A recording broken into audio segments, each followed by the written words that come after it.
Hello, my name is Greg Keithley. I am an engineer with BridgeNet, and today we'll be going through the steps for setting up a BridgeNet account and making your first API request. First, you'll want to go to BridgeNetINS.com, which is our homepage. In the top right, you'll see a blue sign up button. Go ahead and click that. To get started with our API, you'll need just a developer account, so you can choose the option on the left, which is free. You'll need to fill out a brief form with some information about you and your company. You'll also need to supply a valid email address because we'll use that to set up your account. And then we'll also need your address as well.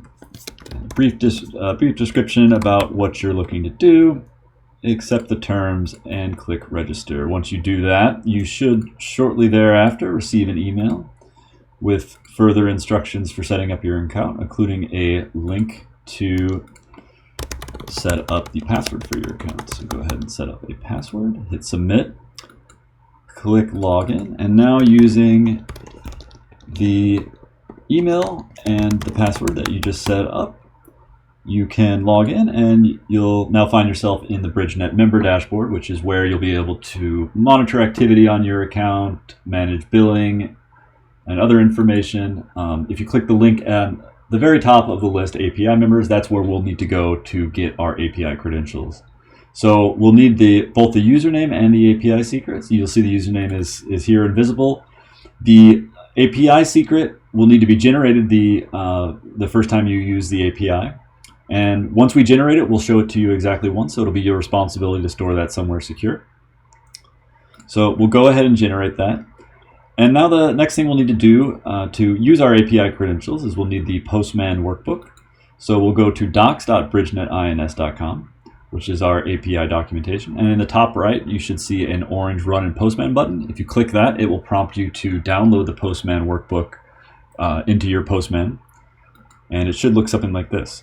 The first thing you'll want to do is use the drop down in the top right, make sure that you have selected BridgeNet Production, and then click the little eyeball next to it. In the top right corner of the modal that pops up, you'll see an edit button. Go ahead and click that.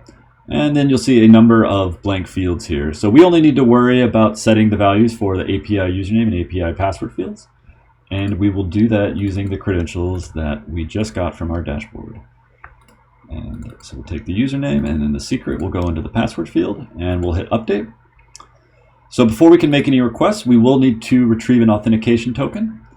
The Postman will automatically use our API username and API password to generate the token, so we should just be able to hit send. You can see that we got a token back here. We don't need to do anything with this token because Postman is set up to automatically save it and use it on subsequent requests, which you can verify by clicking the eyeball, and you should see your token already there. So now once we've generated our token, we are ready to make authenticated requests.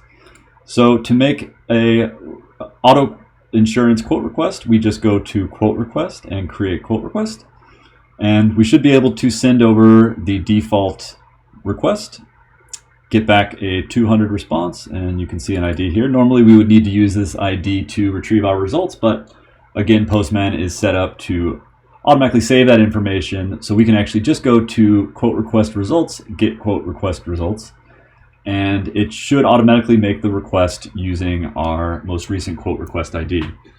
So we just hit send. Sometimes this endpoint takes a few seconds just because it takes BridgeNet a little bit of time to retrieve the results.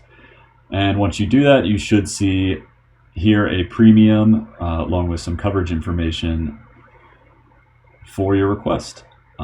So next steps after this will be to look at the requests and see how you need to modify them for your specific implementation, as well as getting familiar using our documentation with the other endpoints that we offer. Thanks again for using BridgeNet, and we hope you have a good experience.